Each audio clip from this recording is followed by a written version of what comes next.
La Chine est-elle le grand ennemi de demain? C'est en tout cas l'adversaire numéro 1 désigné par les Américains. L'Express a eu accès au rapport 2025 de la CIA qui liste les périls qui nous attendent donc à l'avenir, dans un proche avenir d'ailleurs. On en parle avec nos invités. Magali Barthès, avec nous, comme quasiment chaque jour, Magali. Bonjour. Bonjour. Éditorialiste international de LCI. Le colonel Pierre de Jong, bonjour. Bonjour. Consultant géopolitique LCI, vice-président de l'Institut Thémis, c'est toujours important de le rappeler. Et Tornike Gordadze, bonjour. Vous êtes, on le rappelle là aussi, ancien ministre géorgien de l'intégration européenne et enseignant à Sciences Po. Jade est également avec nous pour commencer cette partie, parce que Jade, c'est sans appel pour la CIA. Les Chinois sont considérés comme les plus dangereux sur la planète. Oui, c'est bien simple en fait. Si les États-Unis veulent rester la première puissance mondiale, il faut absolument stopper la Chine dans son élan. C'est ce que démontre par A plus B ce rapport de la CIA. Alors, date de parution dans quasiment une semaine. On vous dévoile ce qui se dit. Sur ces 5 domaines, vous allez les voir, la Chine est soit premier, soit en passe de le devenir. Militaire, ambition géopolitique, technologie, espionnage, influence mondiale. Sur ces 5 points, la CIA considère aujourd'hui la Chine comme la menace numéro 1 pour les États-Unis. La Chine représente la menace militaire la plus complète et la plus solide pour la sécurité nationale des États-Unis. C'est ce qui est écrit dans ce rapport. Pourquoi ? Eh bien, la réponse, vous allez la voir sur cette carte. Là, il y a des frappes de précision que développe aujourd'hui, des technologies que développe aujourd'hui la Chine pour frapper à longue portée en périphérie des États-Unis. On a Guam, cette île américaine dans le Pacifique occidental, à 3000 km. Plus loin encore, Hawaï, 8000 km. Et encore plus loin, l'Alaska. La Chine a mis au point toute une gamme de missiles balistiques qui peuvent être lancés par les airs ou par la mer et qui pourraient même développer dans un plus long terme, c'est ce qui est écrit dans ce rapport, de nouveaux missiles intercontinentaux pour atteindre cette fois directement des cibles à l'intérieur des États-Unis. À cela, vous ajoutez le fait que la Chine, quand même, est la première armée mondiale en termes de soldats actifs, 2 millions selon le dernier décompte, soit 600 000 soldats actifs de plus que les États-Unis. À court terme, cette armée sert aussi à maintenir une menace croissante sur Taïwan, et ça, la CIA s'en inquiète très sérieusement. Dominer Taïwan pour la Chine, c'est étendre sa domination sur l'Asie, et ça, Donald Trump veut bien sûr l'éviter à tout prix, parce que si la Chine y parvient, ça pourrait, 1, déclencher un conflit militaire majeur et mettre en péril les alliés américains, et 2, priver les États-Unis des technologies de pointe que Taïwan est la seule quasiment à produire aujourd'hui dans le monde. Je parle des semi-conducteurs mondiaux ou des puces électroniques qui sont parmi les plus avancées au monde. Et alors, la CIA alerte également sur la campagne d'espionnage à grande échelle que mène la Chine. Oui, un espionnage industriel ou cyberespionnage, la Chine effectivement le fait à une échelle sans précédent. Selon des responsables américains, la Chine vole entre 200 et 600 milliards de dollars de propriété intellectuelle américaine chaque année. La Chine reste la cybermenace la plus active et la plus persistante pour le gouvernement américain. Je termine avec 2 points. La technologie et l'influence. La Chine entend devenir le leader mondial de l'intelligence artificielle pour dépasser les États-Unis dans 5 ans, d'ici 2030. Ouais. Ils investissent dans ce milieu comme jamais auparavant. Une technologie qui sert à nourrir son influence mondiale via celui qu'on ne présente plus, le monstre chinois TikTok. La Chine a très clairement les mains libres sur son milliard d'utilisateurs, dont 16% d'Américains, je le précise. La Chine utilise déjà aujourd'hui TikTok pour influencer, ou en tout cas tenter d'influencer l'opinion publique américaine. À cela, vous ajoutez le nucléaire en très nette expansion et l'espace, parce que c'est une donnée intéressante. La Chine a atteint un statut de classe mondiale pour presque toutes les technologies spatiales, c'est ce que dit la CIA. Tout ce qui est décrit dans ce rapport fait consensus à Washington. Républicains et démocrates sont alignés pour reconnaître que les plans de la Chine sont extrêmement menaçants pour les États-Unis et que d'ici 5 ans, la Chine pourrait devenir la première puissance mondiale. Là, c'est bien parti pour, effectivement. Merci, Jeanne. On parle de rouleau compresseur, là. On a cette sensation, en tout cas, quand on parle de la Chine. Et finalement, c'est un avis, comme le disait Jade, qui est vraiment partagé, qui est assez consensuel à Washington. Chez les démocrates comme chez les républicains, ça fait très longtemps qu'on essaye de se focaliser sur la Chine. Barack Obama, le premier. Et on voit aujourd'hui quel est le calcul, finalement, de Donald Trump. Quand il dit il faut se désintéresser du conflit ukrainien. En tous les cas, si je n'arrive pas à trouver de solution, je le laisserai, c'est un problème européen, parce que l'obsession, c'est de se focaliser maintenant sur la Chine. On parlait hier sur ce plateau de ce dôme d'or que veut construire... Là, on voit un lien direct. Que veut construire Trump au-dessus de l'Amérique pour se protéger justement de ces menaces, notamment de ces nouveaux missiles que sont en train de développer les Chinois. Et c'est vrai qu'on voit à quel point la CIA s'en inquiète. Je vous parlais hier de cette évaluation qu'avait fait l'armée américaine dès 2022 sur ces nouvelles menaces balistiques venant directement de la Chine. Donc oui, c'est une mesure prise très au sérieux. Pour nous, Européens, c'est une menace qui n'est pas à prendre à la légère parce qu'on voit bien la focalisation qui est mise par les Américains sur la Chine et c'est ce qui peut pousser Donald Trump à se désengager progressivement du continent européen pour justement mettre davantage de moyens sur la Chine. Colonel, vous qui connaissez pas mal d'acteurs au coin de la planète, vous l'auriez qualifié de comment la Chine? Surtout que j'ai passé 8 ans en Asie à travailler sur les relations conflictuelles entre le Vietnam et la Chine. Ouais. Donc je connais relativement bien le sujet, c'est le sujet de ma thèse de doctorat. Ah bah voilà. On est en plein sur pile dedans. En plein sur mon sujet. Alors c'est une menace alors? Je vais pas développer la thèse, je suis d'accord avec Magali à 100%. Mais le problème de la Chine, le problème de la Chine, d'abord c'est une puissance politique majeure. C'est ça le grand bouleversement. Et je considère personnellement que le rapprochement de Pékin avec Moscou, c'est le grand changement géopolitique de ces dernières années. Et on voit bien qu'aujourd'hui, Poutine y tient la corde. Pourquoi? Parce que derrière, il a un appui chinois qui, jusqu'à présent, a été intangible, a été extrêmement consistant. Et ça donne une force à la capacité militaire et politique de Poutine énorme. Aujourd'hui, on voit bien que Trump est très gêné avec ça, parce qu'il sent bien que derrière Poutine, il y a évidemment la Chine. Rappelons-nous, il y a quelques semaines, lorsque Trump a essayé de monter les sanctions, je dirais, en termes de droit de douane, il a fait machine arrière, parce que le gros gourdin était sorti par les Chinois et c'était vite. Le deuxième point, c'est qu'au-delà de Taïwan, il faut voir, c'est la mer de Chine qui est le vrai problème. Pourquoi c'est la mer de Chine? Il n'y a rien. Les pays sont plus petits, le premier point. Le deuxième point, il y a deux îlots, les Paracels dans le nord de la mer de Chine et les Spratly dans le sud. Et dans cette mer de Chine passe en gros 75% du trafic maritime mondial. Dans un sens pour les matières premières venant de Chine, venaient du pétrole, etc. Et puis dans l'autre sens, les produits manufacturés. Donc contrôler la mer de Chine, c'est contrôler le monde. Premier point. Le deuxième point, et je termine là-dessus, je ne vais pas être trop long, c'est que la Chine aujourd'hui, elle a 5 ans de retard, vous l'avez évoqué dans votre présentation, 5 ans de retard. Les Américains ont donc 5 ans pour gérer ce problème. Concrètement, on va droit vers une guerre préventive. Ils l'ont déjà fait pendant la guerre du Vietnam avec guerre préventive, ce qui veut dire en fait déclencher un incident pour déclarer une guerre, parce que tant que vous dominez, un exemple en termes de porte-avions, ils ont moins de porte-avions que les Américains et de loin. Ils ont moins de sous-marins nucléaires lanceurs d'engins et de loin. Et puis leur capacité spatiale, elles existent, mais elles sont assez faibles. Portée maximum 8000 km. Le Minuteman fait aujourd'hui le Minuteman 3, qui est le grand missile, je dirais intercontinental américain. Alors il est pas très flambant non plus. Il fait entre 11 000 et 13 000 km. Donc on voit bien que les Chinois sont en train d'atteindre, mais ils n'ont pas encore atteint. Donc ça veut dire, vous êtes en train de nous dire, parce que guerre préventive, ça m'a fait un peu... Ce que vous êtes en train de nous dire, c'est qu'avant que la Chine ne devienne une première puissance mondiale, les États-Unis seraient prêts peut-être à déclencher un conflit direct pour pouvoir encore avoir la suprématie. Oui, la suprématie. Et on voit bien que toute la communication de la CIA autour de la menace potentielle chinoise, elle est liée à une préparation des esprits. Les Américains sont les rois de ça. C'est le roi du soft. Alors les Chinois aussi, au passage. Donc on va vers quelque chose qui va être extrêmement dur. C'est pour ça que Trump, aujourd'hui, la question de l'Ukraine ne l'intéresse pas. Il dit l'Ukraine, c'est une guerre européenne. Elle aurait dû rester une guerre européenne. Le problème des Américains, c'est un peu la Russie, parce que quand on va par l'Alaska, par le nord, bon, c'est comme relativement proche. Mais il n'empêche que la vraie guerre de demain, c'est pas la Russie, qui a un PIB relativement faible, etc. C'est évidemment la Chine. Et pour les Américains, c'est la fin du leadership. La fin du leadership pour eux, c'est impensable pour eux, donc ils seraient capables d'aller jusque-là. Mais ça ils l'ont fait moi ça me... Ils l'ont fait en Irak, ils l'ont fait au Vietnam, ils l'ont fait partout. Oui, mais là on parle de la Chine. Ça serait quoi? Un conflit comment? Indirect, ça serait via Taïwan, ça serait via... J'en suis pas là. J'ai des idées absolument géniales par moment. Oui, c'est pour ça que vous interrogez. Mais je n'ai pas la réponse à tout.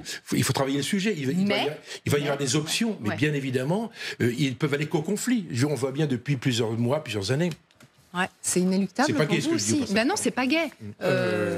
On n'avait plus besoin que ça. Je ne serais pas aussi formel par rapport à la guerre inévitable et surtout déclenchée par les États-Unis. Moi, ce qui m'intéresse, c'est les rapports, ce triangle Russie, Chine, États-Unis, et donc cette volonté, en tout cas cette même priorité affichée par Washington de décrocher la Russie de la Chine. Pour l'instant, c'est un échec flagrant. On a vu Xi Jinping visiter Moscou le 9 mai, il s'est affiché avec le leader russe, donc c'est tout ça, c'est-à-dire toutes ces démarches bruyantes de Donald Trump pour se fâcher avec ses alliés européens, lâcher l'Ukraine, etc., pour finalement obtenir le décrochage de la Russie de la Chine, ça ne marche pas. C'est un échec flagrant. Oui. Bon, il persiste encore. Il a une admiration folle pour Vladimir Poutine et il continue. Mais cette politique ne marche pas. Surtout, il ne comprend pas comment fonctionne la Russie. La Russie est un régime autoritaire, c'est une dictature et qui s'entendra toujours mieux avec une autre dictature qui est la Chine. Mais alors c'est intéressant parce que vous parlez de la Russie, mais quand on lit, donc c'est à lire cette semaine dans l'Express, ces révélations sur le dernier rapport de la CIA, la menace russe est reléguée à un rang inférieur pour les États-Unis. Donc c'est...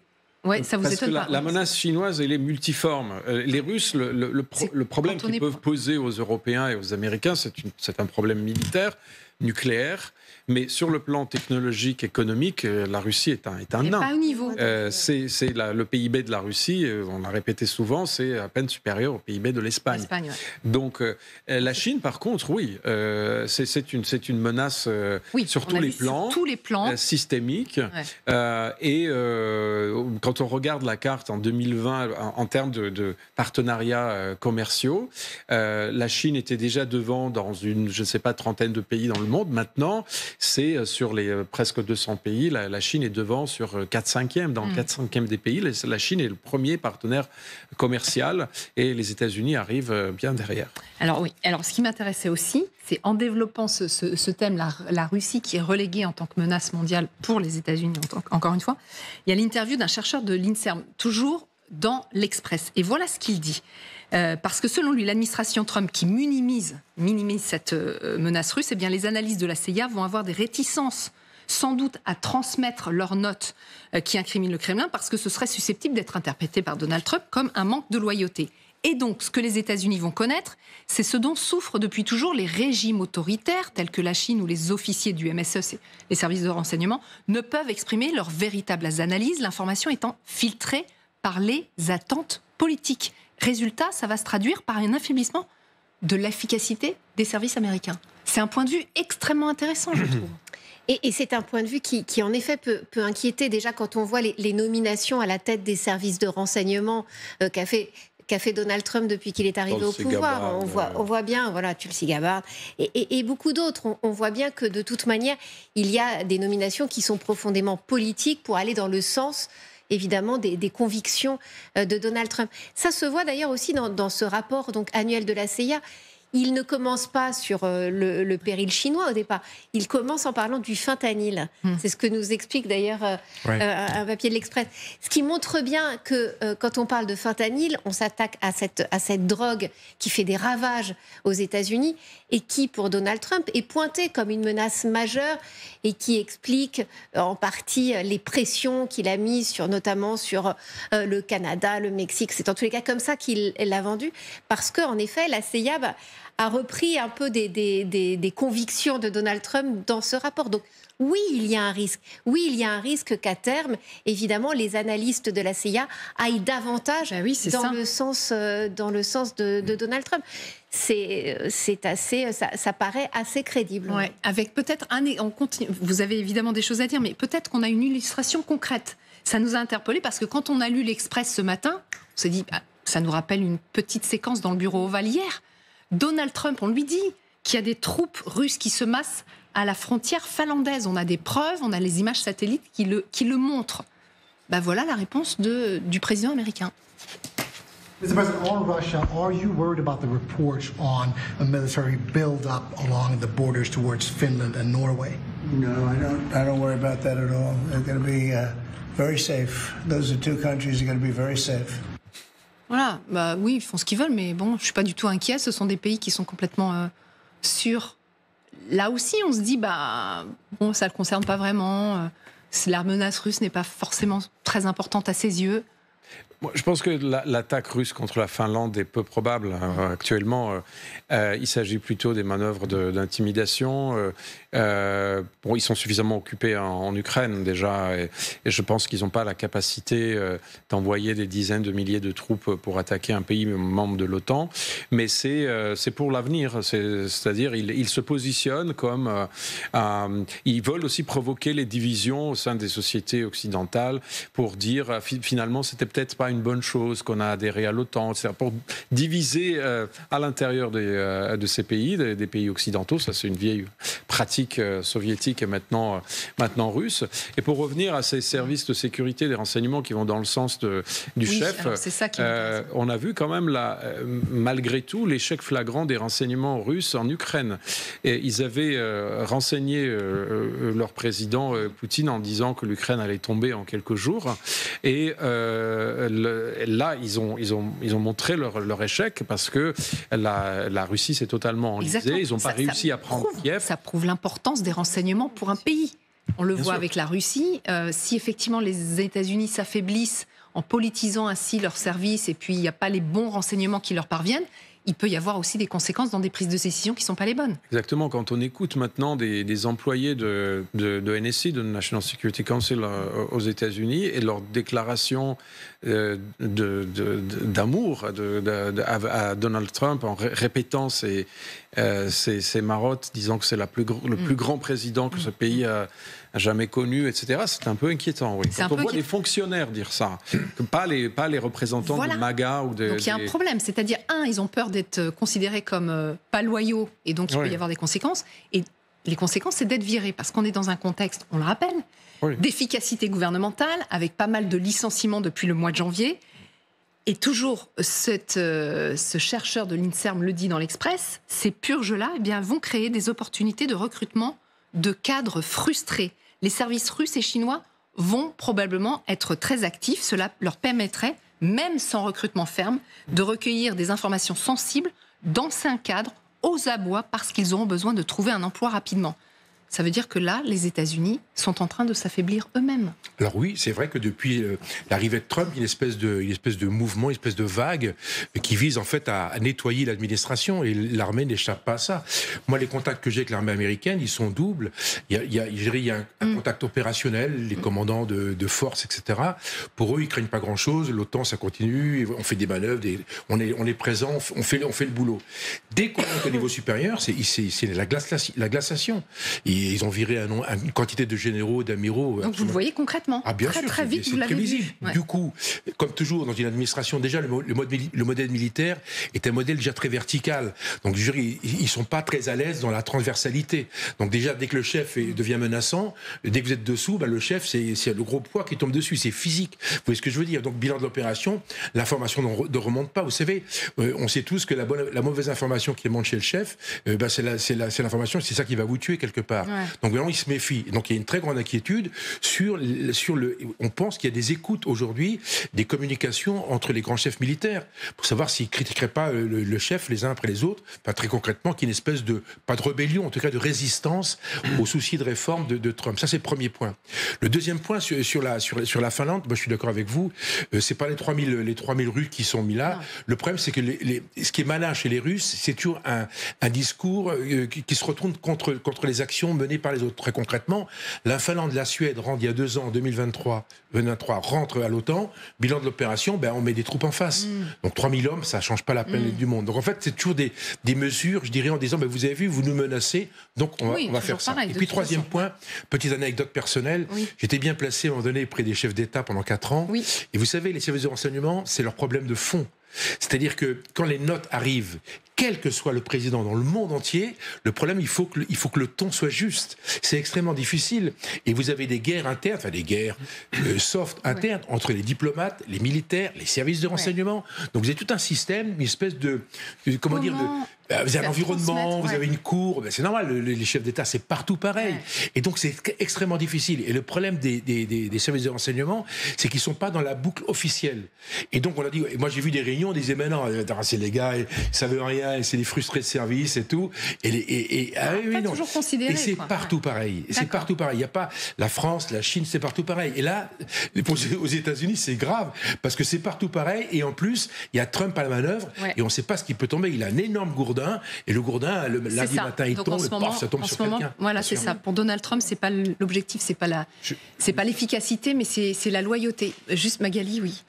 Et je trouve que dans les derniers mois, en tous les cas depuis le début du mandat de Trump, on voit en plus la fermeté quand même de la Chine face à l'Amérique de Donald Trump. Sur la question de la guerre commerciale, ça a été très frappant de voir avec quelle conviction ils ont tenu tête quand même à la Chine. Et ça, c'est certainement pas fait pour rassurer l'administration Trump. On voit qu'ils n'ont absolument lâché sur rien, qu'ils ont surenchéri sur la question de la guerre commerciale, et qu'en même temps, la Chine multiplie ses contacts, ses réseaux avec le reste du monde. Il y a eu un coup de téléphone entre Emmanuel Macron et Xi Jinping, dont on a eu le débriefing de la part de l'Élysée. Et évidemment, l'idée, c'est qu'il faut une coordination en matière commerciale, mais il y a quand même une mise en garde vis-à-vis des investissements chinois faits par Emmanuel Macron sur le territoire français. Donc il y a aussi ce danger que la CIA met le focus sur la Chine, mais attention, Européens, nous aussi, à tenir tête à cette Chine qui est quand même de plus en plus conquérante. Alors qu'effectivement, l'Union européenne, avec la guerre commerciale lancée par Donald Trump, a eu peut-être des tentations, on l'a vu avec Ursula von der Leyen, d'aller regarder du côté des Chinois. Oui, regarder, mais sans aller jusqu'à s'allier ou aller trop loin dans son regard et dans ses relations, tout en gardant sa méfiance. Juste une dernière chose par rapport à ces services secrets et les comparaisons entre différents pays. Oui, peut-être la sociologie administrative ou bureaucratique est comparable, mais dans les dictatures ou dans les démocraties, il y a une différence fondamentale, c'est qu'il y a toujours la possibilité de vérifier. Il y a ce qu'on appelle des contrepoids institutionnels dans les démocraties. Il y a le système judiciaire, etc. Donc chaque fonctionnaire d'État, y compris les agents de renseignement, ont quand même peur, à un moment donné, s'ils font des choses un peu trop à côté, d'être jugés, tout simplement. Tandis que dans les dictatures, on n'a pas. Ça dépend de la bonne volonté du chef.